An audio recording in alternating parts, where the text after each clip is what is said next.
I hope to accomplish this evening is to a few things. First, to really focus our attention on the fact that the last 2 years of addressing the financial crisis that our country has been in cannot be solved in a short period of time.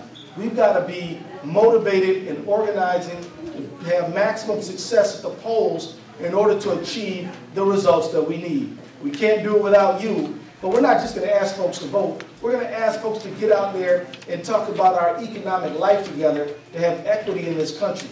That is one of our main goals, to get together. The fact is, folks, is that I want to just remind you, who remembers 1990s? Who remembers the contract on America? Well, the contract on America, you should know that when Newt Gingrich swept in, it isn't because the number of Republicans overwhelmed the number of Democrats. It wasn't that we had a big uptick in the number of Republican voters. You may be surprised to hear that. You may think to yourself, well, there must have been a whole bunch of new Republican voters. No, there wasn't. What there was is a demoralized base on the Democratic side. And we didn't show up. And we didn't show up for some reasons that may have made sense at the time. But now we know that if we want to continue the drive toward real healthcare reform, real financial reform, toward getting this country out of these wars and really setting this country on the right note, we have got to come together and be active and be energized. And the folks in this room have got to help get their questions answered so that they can infect other folks with the level of enthusiasm we're going to need to be successful. You understand what I'm saying right now? Yeah. Absolutely a fact. One of the big things going on right now is this financial reform bill. So we've got some experts here to talk about the bill and their opinions about the bill, what they think about it, and what needs to be done. Let me give you the posture of the bill right now. There's been a House version passed. There's been a Senate version passed. They're not the same, and they're going to conference committee. The bill itself is not finalized yet. There still is real opportunity to affect the final outcome. You and I can't miss the opportunity to make the bill the very best bill we can make it, understanding that there's never been a perfect piece of legislation, but there's a whole lot of them that are better than others, right? And so we've got to be able to come together to make sure we get the best outcome possible. And I also want to talk a little bit about how we got here. The fact is, you and I know that for the last 40 years, wages for the average American have been stagnant. Wages have been stagnant. And if you look into the 1990s and into the first decade of this century, what we have seen is that we've seen negative saving rates, right? People basically consuming based on debt, not money they had, debt. This is not a good way to run your economy. I'm going to tell you right now, I asked a question of a financial services committee of somebody right before the financial crisis hit, and asked him, isn't it a problem that Americans have negative savings rates? His response to me was, no, because people have a lot of equity in their homes. Jeez, oh Pete, man, what a problem. The reality is we have to get our economic house in order. And not only have we seen stagnant wages and been consuming off debt, the fact is we have seen a real problem in the financial sector. That debt that we've been surviving on has been real shaky from the start. I want to say that, it was not only Republicans, but a lot of really conservative corporate Democrats who in the 1980s did pass the Graham-Leach-Bliley Act. Yeah. What they did is they allowed financial services companies to leave their area of core competence. And in that same bill, we said that things like credit default swaps weren't even going to be regulated. We saw the proliferation of these no-doc, low-doc, lie loans, 227s, 328s. We saw these prepayment penalties and these things called yield spread premiums, which basically gave the mortgage originator a little kickback if they steered you to a higher cost loan. These things all came together when these mortgage-backed securities, these mortgages were all bundled up together, and then when people really could not continue to live off that debt, the piper has to be paid at some point, right? And all that deregulation and those flat wages, they all came together, and what happened is that people couldn't pay those mortgages because some of those mortgages were funky from the beginning. Remember, they call them lie loans for a reason. And then people started getting laid off and they couldn't pay these mortgages, and these mortgages ballooned up, and we saw record foreclosures. Last year we saw 2.8 million foreclosures across America. And I want to let you know, the 5th Congressional District of Minnesota is not where most of the foreclosures happen. Does anybody know where most of the foreclosures happen? Yes. In the 6th Congressional District.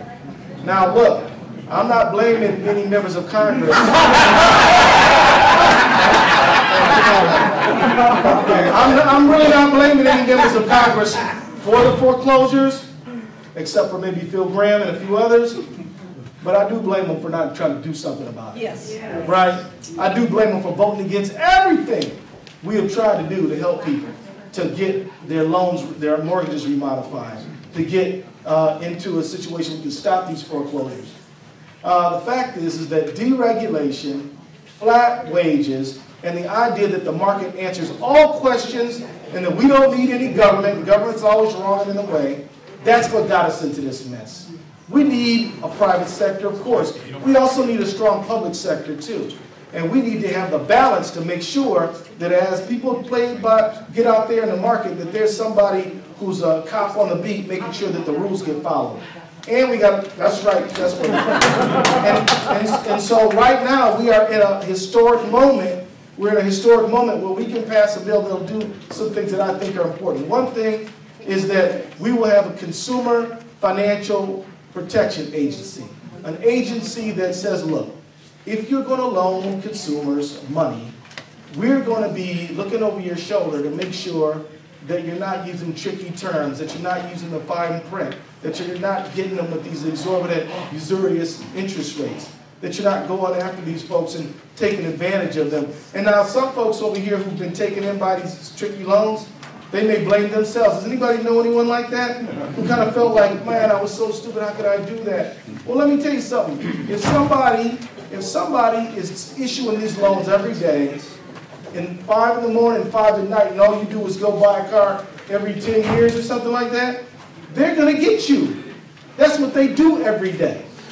So there's got to be somebody who's making sure that the loans are fair, that the terms are disclosed, and that you're not being taken advantage of. That doesn't mean that you're not smart. It means that this is something they do all the time, 24/7. We need somebody to be on our side, the consumer side. You all agree with that? Yes. Now, there are some things about this, and there are some other things I want to talk about, but the other thing we need is real authority to resolve these, what they call too big to fail banks, right? These banks that if they go down, they owe so many other people money, and they hold maybe your money, and if they go down there, they're going to drain and hurt the whole economy.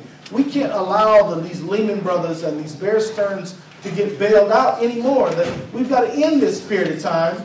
And so this resolution authority is designed to is to have these banks pay up front so that if they make a bunch of bad business decisions and have to get dissolved, that it's them who pay and not you and I.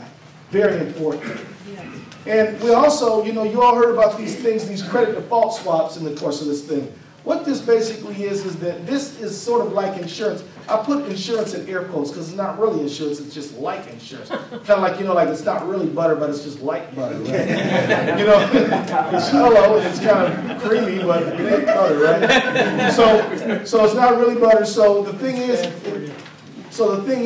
that these credit default swaps insure against losses on these mortgage-backed securities. You know how they take all these loans and they pull them all together and they package them up. If the value of these things went down, these guys who own these credit default swaps, these derivatives would say, okay, pay up. Now the fact is that these derivatives did not have enough money to cover the losses they would have to pay. Now we're going to change that by having an exchange and making sure that they have adequate capital to cover their losses and claims. And so there's some key features of reform. Now, I don't want to talk myself all night because I want you to talk and I want our panel to talk. But I just want to tell you that the bill is not perfect. In fact, I have a few complaints about it myself. But I'm never going to let the perfect be the enemy of the good. I'm going to get a better bill, and we'll keep on working on the parts that we don't get right.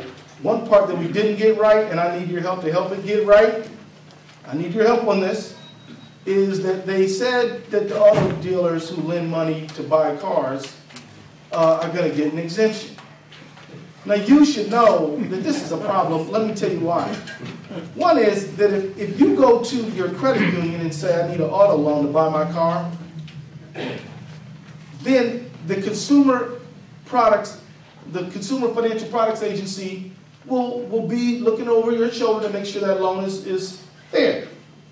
But if you go right to the back, after you fall in love with that car, after driving it a little bit, they'll say, oh yeah, well, I'm sure we can work something out. And they'll take you to the back, and then they'll sign you up for a loan. That loan and the dealer, you're not protected by the Consumer Financial Products Agency, and that isn't fair. That's not fair to you as a consumer. That's not fair to the other lending institutions. And so we need to fill that hole.